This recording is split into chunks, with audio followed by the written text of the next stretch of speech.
오늘 하나님께서 우리에게 주시는 말씀은 사도행전 9장 8절에서 18절 말씀입니다. 한 절씩 교독하시고 마지막 절은 합독하시겠습니다.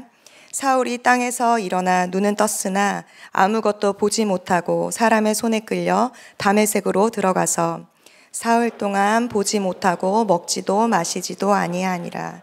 그때에 다메섹에 아나니아라 하는 제자가 있더니 주께서 환상 중에 불러 이르시되 아나니아야 하시거늘 대답하되 주여 내가 여기 있나이다 하니 주께서 이르시되 일어나 직가로 하는 거리로 가서 유다의 집에서 다소 사람 사울이라 하는 사람을 찾으라.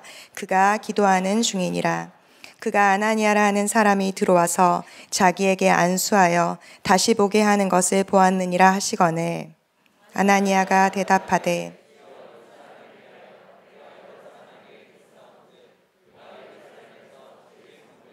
적지 않은 해를 끼쳤다 하더니 여기서도 주의 이름을 부르는 모든 사람을 결박할 권한을 대사장들에게서 받았나이다 하거늘 주께서 이르시되 가라. 이 사람은 내 이름을 이방인과 임금들과 이스라엘 자손들에게 전하기 위하여 택한 나의 그릇이라. 그가 내 이름을 위하여 얼마나 고난을 받아야 할 것을 내가 그에게 보이리라 하시니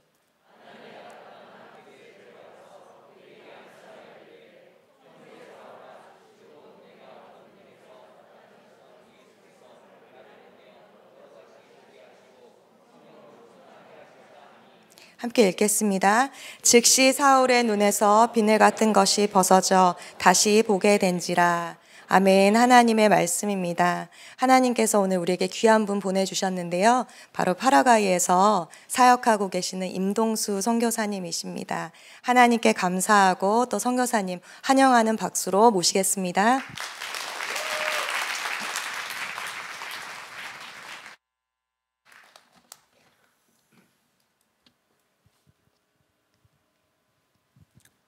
할렐루야. 우리 옆 사람과 함께 인사 나눴으면 좋겠습니다. 잘 오셨습니다.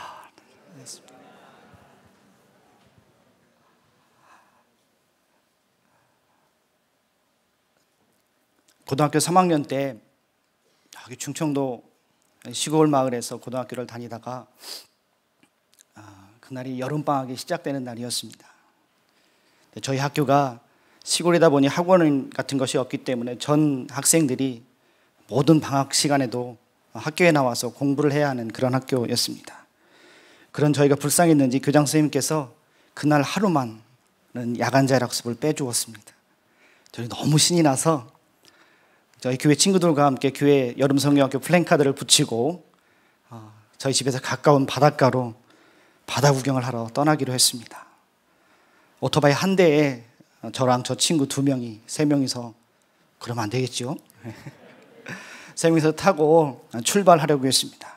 근데 오토바이를 운전하는 친구가 그때까지 오토바이를 딱 2번 운전해 본 친구였습니다. 그 운전하는 친구가 타고 가운데 제가 타고 그리고 또 다른 제 친구가 제 뒤에 탔었습니다. 근데 제 뒤에 타고 있던 친구가 제 어깨를 툭툭 치면서 친구야 나는 저 친구가 너무너무 무섭단다. 나랑 자리를 좀 바꿔주련? 그때 한참 겁이 없을 때니 뭐가 문제야? 그래 자리를 바꿔주고 그렇게 오토바이가 떠난 지 3분 만에 사고가 났습니다. 3명이 이렇게 날아가서 가운데 타고 있던 친구가 또랑에 있는 나무에 머리를 부딪혀서 머리가 완전히 으깨져서 현장에서 사망했습니다. 불과 3분 전에 바로 그 자리가 제 자리였습니다. 그때 저는 이제부터 나의 삶은 내 것이 아니구나. 그리고 그렇게 10년이 지나고 저는 저희 집사람과 함께 큰아이 1살 때 안고 목사 안수를 받고 파라과이로 떠났습니다. 그리고 이제 20년이 되었습니다.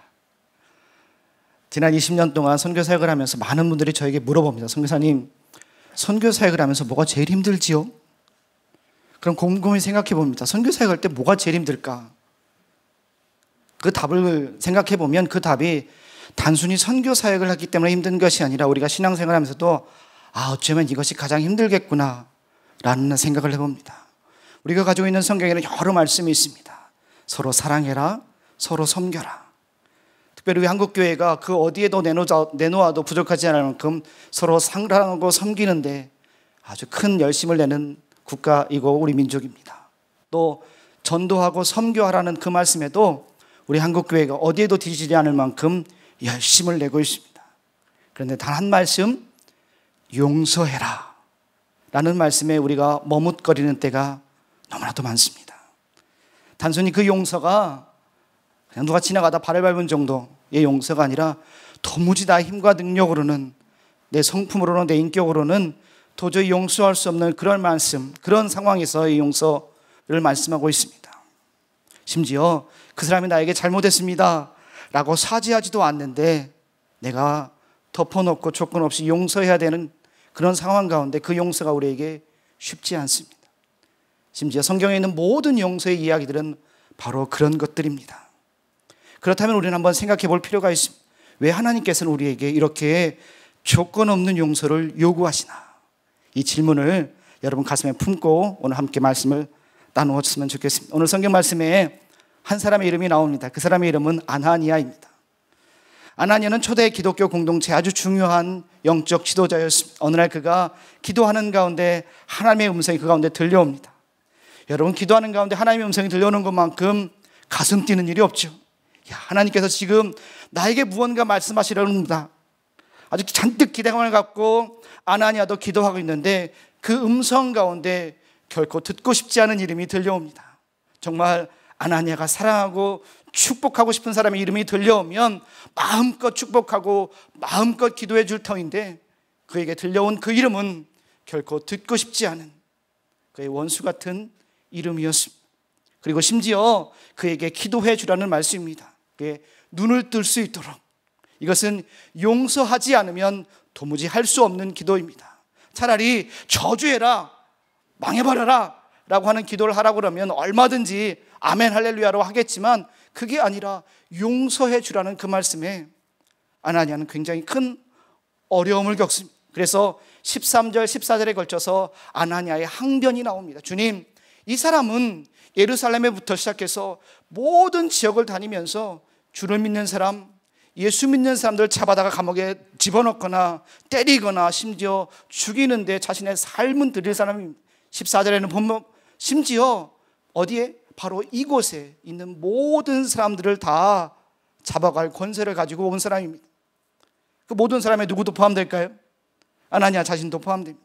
주님, 나를 잡아 죽이겠다고 오는 저 사람을 덮어놓고 용서해라니요.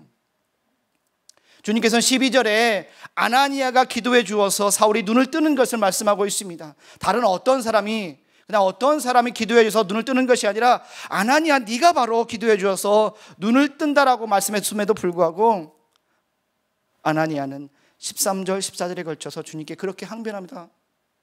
그럴 수밖에 없지요. 이것이 어쩌면 당연한 인간적인 반응일 수 있겠지요.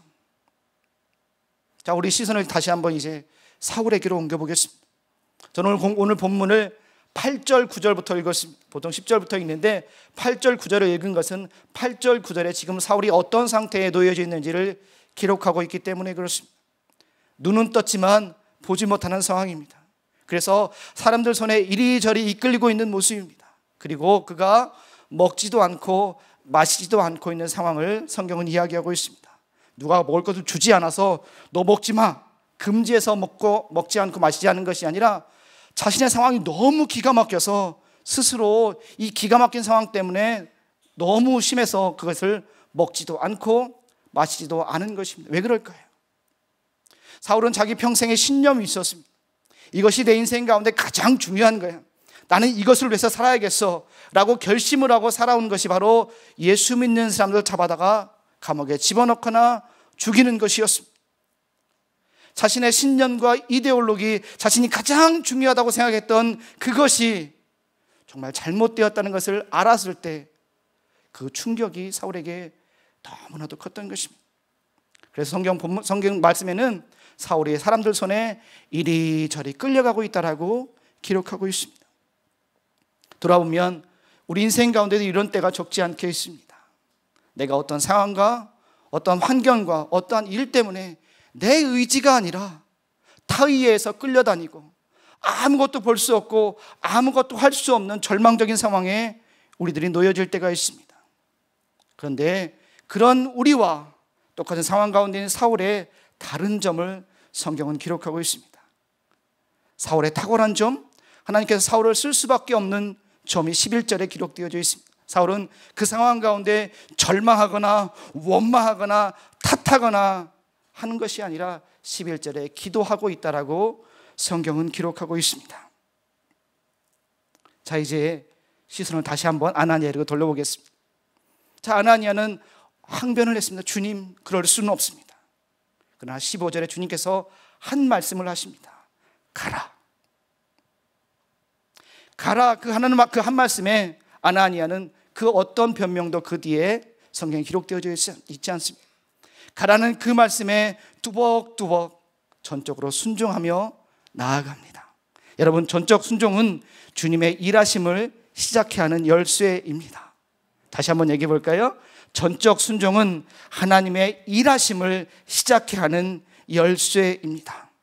제가 언젠가 한번 이런 이야기를 한 적이 있습니다. 저희 선교센터에 나무를 심었던 적이 있습니다.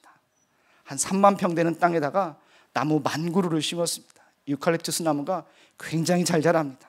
아주 곧바르게 잘 자라서 10,000그루의 나무를 심으면 7년 뒤에 그 나무를 자르면 100개 교회의 예배당을 세울 수 있는 목재가 충당이 되어집니다. 나무가 잘 자랐습니다. 한 1년 정도 지나니까 나무가 한 6m 정도 자라서 너무너무 잘 자라서 밥을 안 먹어도 배가 부를 만큼 기분이 좋았습니다. 그런데 어느 날 동네 사람들이 불을 질러서 나무를 2번이나 싹 태웠습니다. 그날 저녁 기도하는데 기도가 되지 않습니다. 주님, 이게 뭐지요? 제가 주님의 일을 위해서 이렇게 나무를 심어서 잘 자랐는데 왜 저 사람들이 저렇게 태웠습니까? 그때 주님께서 저에게 주시는 한 말씀은 용서해야 된다는 말씀을 주셨습니다. 저는 이해가 되지 않고 더군다나 제 성품상, 제 성격상 도저히 용서할 수 없었지만 주님께서 너무나도 강력하게 계속해서 용서해야 된다, 용서해야 된다, 용서해야 된다는 말씀을 주셔서 알겠습니다, 알겠습니다, 용서하겠습니다 하고 그 다음날 저희 사역자들을 불러 모았습니다. 저희 사역자들을 불러 모아서 가서 말씀을 좀 전하십시오. 우리 선교사님이 당신들을 용서할 거니까 걱정하지 마십시오. 그래서 저희 사역자들이 가서 그 사람들이 모여있는 곳에 가서 말씀을 전했어요. 우리 선교사님이 당신들을 용서하기로 했습니다. 걱정하지 마십시오. 그러다 그분들이 그 용서를 듣고 아멘 할렐루야 하면 좋겠죠? 아멘 할렐루야 하면 이 스토리가 아름답게 풀려나갈 텐데 그것이 아니라 오히려 무슨 생각을 했냐면 저 선교사가 지금 우리를 기만하고 있는 거야. 선교사는 동양인이고 외국인이고 돈이 많을 터이니 그 돈으로 경찰들을 불러다가 돈이 있으면 경찰을 막 부를 수가 있습니다. 경찰을 불러다가 우리를 잡아갈 거야. 우리가 그 용서를 믿고 안심하고 있으면 잡아갈 거야. 저 선교사는 혼자고 우리는 여럿이니 저 선교사 하나만 없어지면 이 문제 해결되는 거 아니야? 총기가 자유로운 나이기 때문에 총을 들고 선교사를 죽이겠다고 결의가 되는 것을 옆에서 보고 있던 우리 사역자들의 얼굴이 하얘져서 달려왔습니다. 선교사님, 여기 있다가 다 죽게 생겼습니다. 빨리 도망가십시다. 그날 저녁에 기도하는데 더 기도가 되지 않습니다. 주님, 이게 뭡니까? 주님께서 용서라는 마음을 주셔서 제 성품상 본성상 할 수 없지만 그 말씀에 순종해서 용서했는데 도대체 왜 저 사람들이 저렇게 나오지요? 그때 주님께서 제 마음 가운데 하시는 말씀은 너는 도둑질한 거다. 더 이해가 되지 않죠. 도대체 내가 뭘 도둑질했다는 거지? 그때 주님께서 제 마음 가운데 이런 마음을 주셨어요. 너는 내가 하나님이 어느 한 사람이나 어느 한 교회에 은혜를 부어서 그 마음 가운데 주님의 일을 위해서 헌신했을 때 주님께서 예배해 두신 복이 있는데 너는 네가 그 스스로 그것을 다 해결해서 네 스스로 나무 심어서 네 스스로 그걸 하려고 해서 주님께서 그 사람이나 어떠한 사람이나 어느 한 교회에 예배해 두신 그 복을 네가 도둑질한 거다. 무슨 말씀을 하겠어요 거기서? 그래서 그날 밤 침묵 가운데 하나님 앞에 나와 앉아 있었습니다. 그리고 그 밤이 지나고 새벽이 밝았습니다. 그리고 그 주가 지나고 그 다음 달이 지나고 그렇게 해서 시간이 많이 흐르고 나자 사람들이 선교사의 용서가 진짜인 것을 깨달았습니다. 경찰을 불러서 자기를 잡아가지도 않았고 법원에 고소고발도 하지 않았습니다. 그래서 그제서야 그들의 마음이 녹기 시작했습니다. 선교사역을 하다 보면 많은 곳에 전도를 들어가면 전도가 잘 되는 지역이 있습니다. 그런데 어느 지역들은 도무지 전도가 들어가지 않는, 말씀이 들어가지 않는 지역들이 있는데 대부분 다 도시 빈민들이 그렇습니다.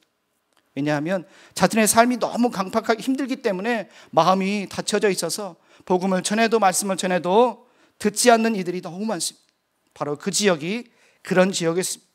저희 전도자들이 여러 차례 들어가서 수차례 들어가서 말씀을 전했지만 복음을 도무지 받지 않던 그 지역이 한 번도 보지도 못하고 경험하지 못한 그 용서로 말미암아서 그들의 마음이 녹기 시작했습니다. 그리고 전도자들이 들어가서 다시 복음을 전하자 그들이 마음의 문을 열고 그곳에 복음을 받아들이고 가정협회가 세워지고 그리고 조그마한 예배당을 세웠습니다. 그 예배당이 꽉 차서 더 이상 공간이 없어서 그것을 헐고 더 큰 예배당을 세웠습니다.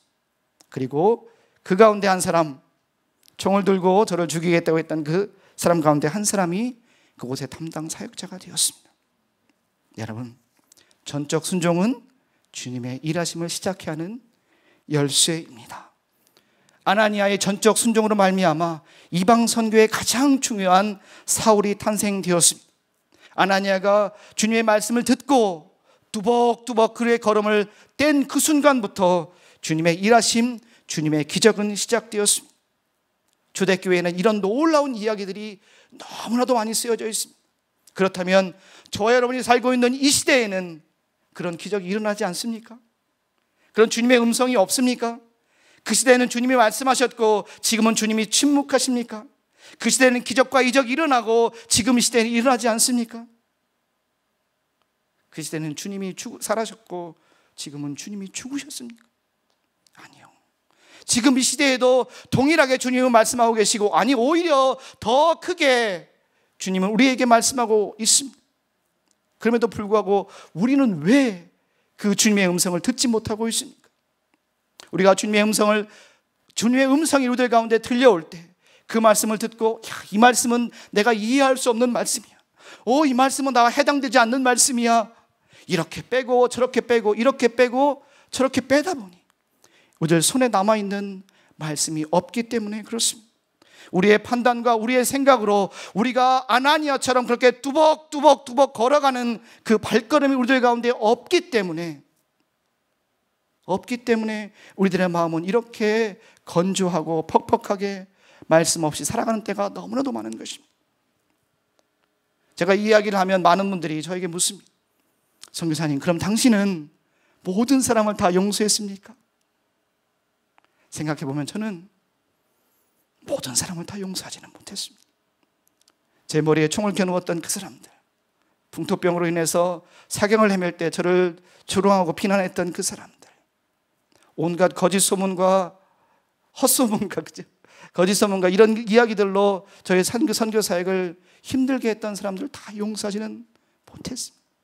그러나 주님께서 제 마음 가운데 콕 집어서 이 사람은 용서해야 된다, 이 사람은 용서해야 된다고 구주신 그 사람들은 제 인품과 제 성격으로는 도무지 용서할 수 없지만 그럼에도 불구하고 주님께서 말씀하신 그 사람들은 다 용서했습니다.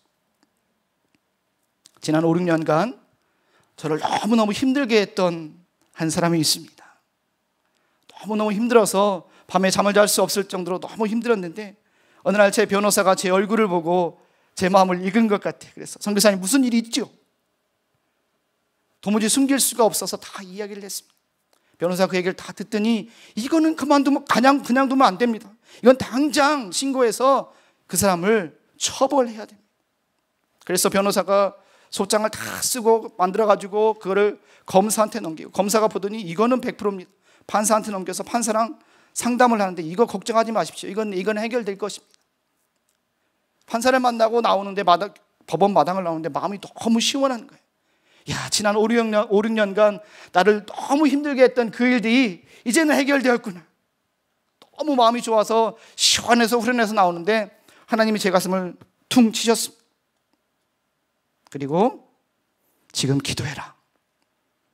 근데 선교사 20년 하다 보면 대충 이때가 무슨 타이밍인지 압니다. 이때는 기도하면 안 되겠다. 주님, 저 기도 못합니다. 기도해라. 주님, 대충 무슨 말씀하실런지 알겠는데 저 기도 못합니다. 기도해라.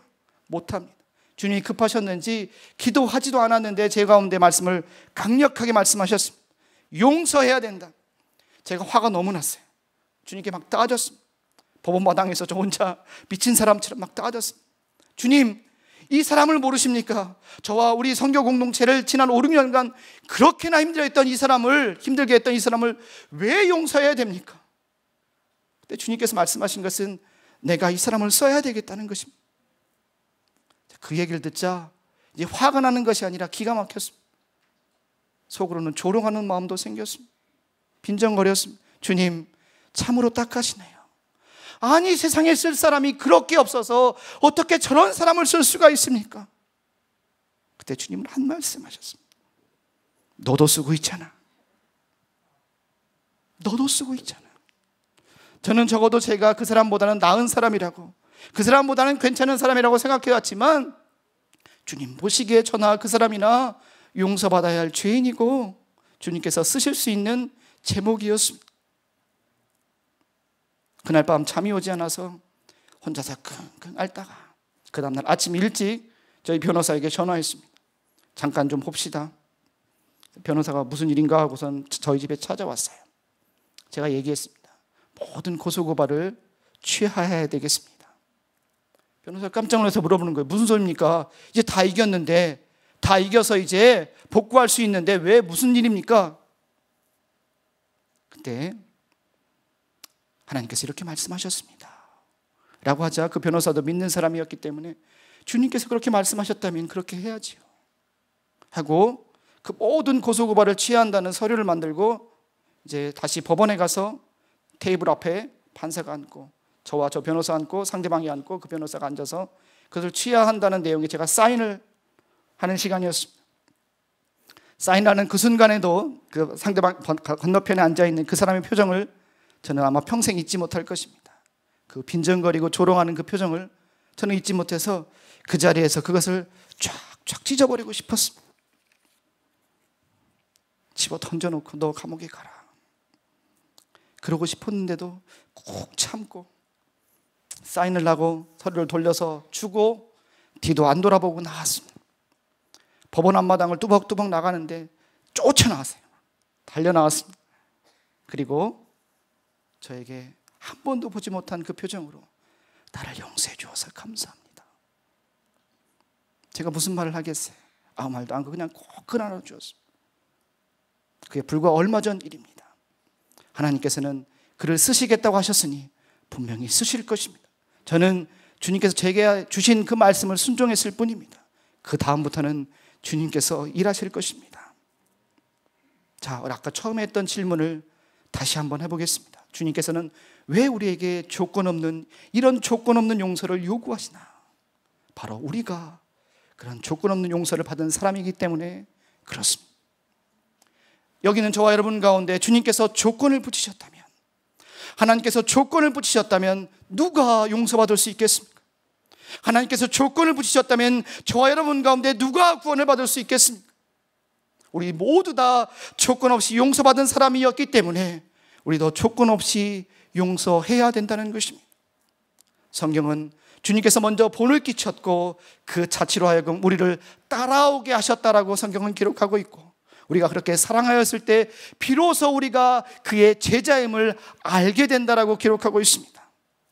그리고 지나고 보니 그 모든 순종의 끝은 주님의 복 주심이 항상 있었습니다.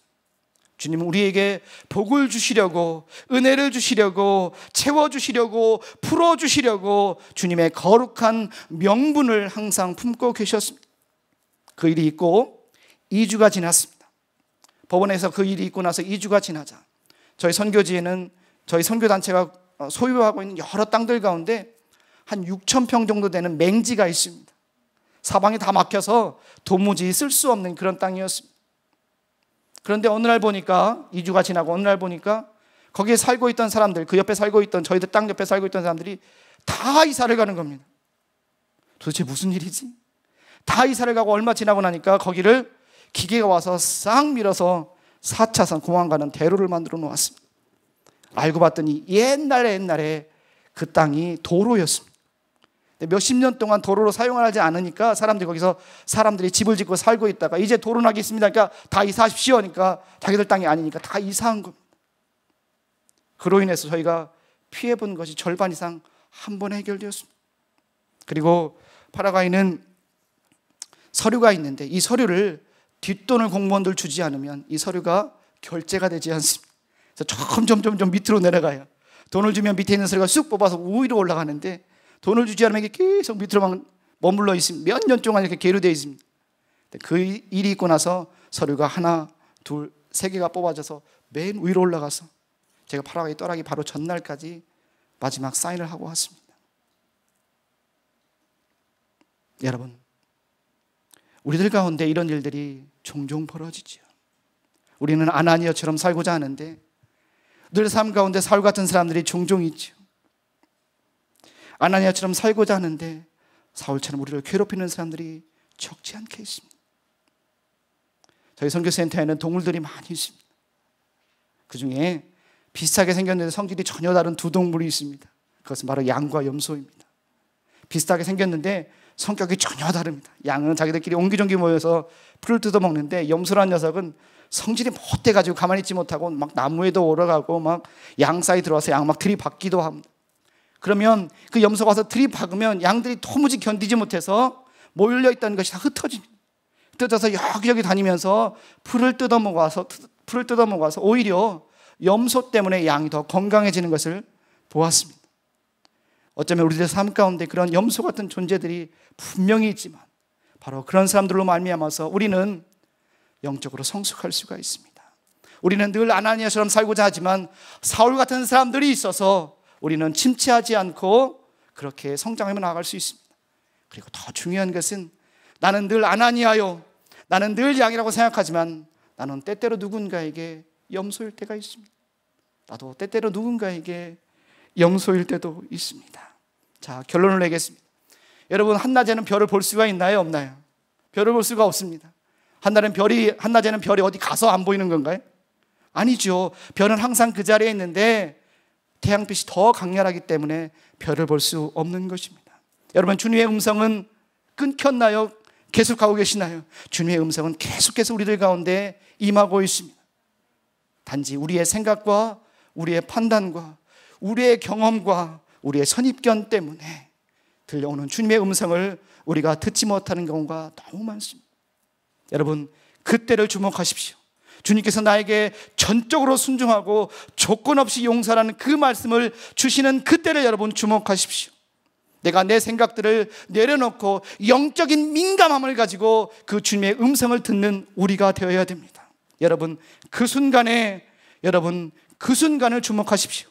주님께서 여러분 한 사람 한 사람에게 그 음성을 내가 도무지 이해할 수 없지만 주님께서 주시는 그 말씀에 전적으로 순종하고 조건 없이 용서하시는 여러분 되시기를 주님의 이름으로 축복합니다. 아멘. 이 시간 함께 결단 찬송인데 사실은 제가 좋아하는 찬송이에요. 제가 좋아하는 찬송, 주께 가까이 날 이끄소서. 제가 선교 사역을 하면서 항상 부르는 찬송입니다. 정말 내 마음 가운데 매 순간순간 주님께 더욱더 가까이 나아가기를 원하고 주님께서 그런 나를 품어주시고 안아주시기를 간절히 소망하는 우리 그 찬송 부르시고요. 우리 두 가지 기도 제목을 놓고 함께 기도하도록 하겠습니다.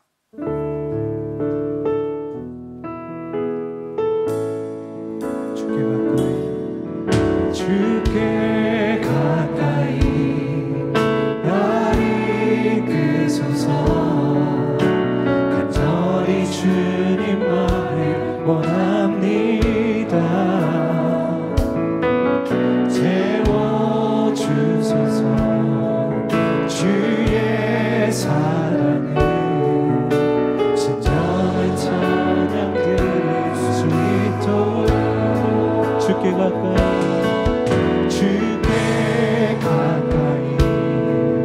날 이끄소서. 간절히 주님만을 원합니다. 채워주소서. 주의 사랑을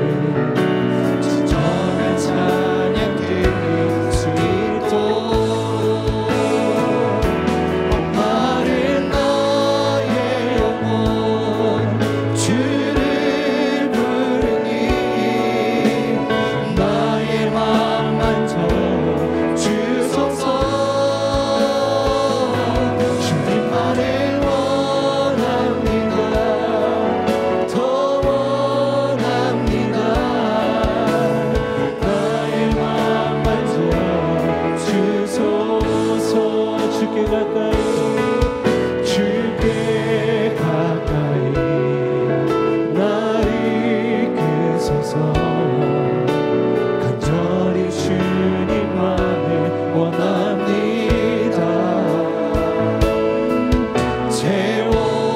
채워주소서 주의 사랑을 진정한 찬양 드릴 수 있도록 목마른 나의 영혼 목마른 나의 영혼 주를 부르리 나의 맘 만져 주소서 주님만을 원합니다. 더 원합니다. 나의 맘 만져 목마른 나의 영혼 목마른 나의 영혼 주를 부르리 나의 맘 만져 주소서 주님만을 원합니다. 더 원합니다. 나의 맘 만져 주소서. 아멘. 우리 시간 두 가지의 기도 제목을 놓고 함께 기도했으면 좋겠습니다. 오늘 말씀을 들으면서 어떤 마음이 드셨나요? 주님께서 나에게 말씀하시는 그 음성을 여러분 한 사람 한 사람에게 주목하기를 원하십니까? 그렇게 되기를 간절히 소망합니다. 우리 첫 번째 기도 제목 한번 보도록 하겠습니다. 모든 상황 가운데 주님의 음성을 들을 수 있는 영적 민감함을 허락하옵소서. 주님은 늘 말씀하시지만 내가 세상의 번뇌와 나의 생각과 나의 판단으로 해서 주님의 음성을 듣지 못하고 흘려버리는 때가 너무 많습니다. 그래서 나에게 주님 영적인 민감함을 허락하소서. 모든 순간 가운데 말씀하시는 그 주님의 음성을 들을 수 있는 영적 민감함을 허락하소서. 우리 두 번째 기도 제목이요, 두 번째 기도 제목은 주님이 주시는 말씀에 전적으로 순종하여 예비하신 복 주심을 놓치지 않게 하소서. 주님께서 그렇게 말씀하시는 건 다 이유가 있습니다. 주님께서 우리에게 순종을 요구하셨을 때, 우리가 그 순종을 행했을 때 주님께서 진짜로 행했네, 어쩜 어쩌지? 이라고 나 몰라라 하시는 분이 절대 아니십니다. 주님께서 이미 여러분에게 순종을 요구하셨을 때는 여러분께서 그 순종으로 말미암아 주님께서 예비하신 복 주심이 있습니다. 여러분 그것을 놓치지 마십시오. 주님께서 그 말씀을 주실 때 주님 내가 이것을 순종함으로 말미암아 주님께서 예비하신 그 복을 내가 받을 수 있도록 좀 도와주옵소서. 우리 두 가지 제목, 기도 제목, 첫 번째 영적인 민감을 허락하소서. 그리고 두 번째 전적으로 순종하여 주님의 복 주심을 놓치지 않게 하소서. 우리 두 가지 기도 제목을 놓고 주님의 이름을 크게 부르신 후에 기도하신 후에 더 이어서 여러분의 깊은 기도로 주님께 나아가는 시간을 갖도록 하겠습니다. 함께 기도하겠습니다. 주여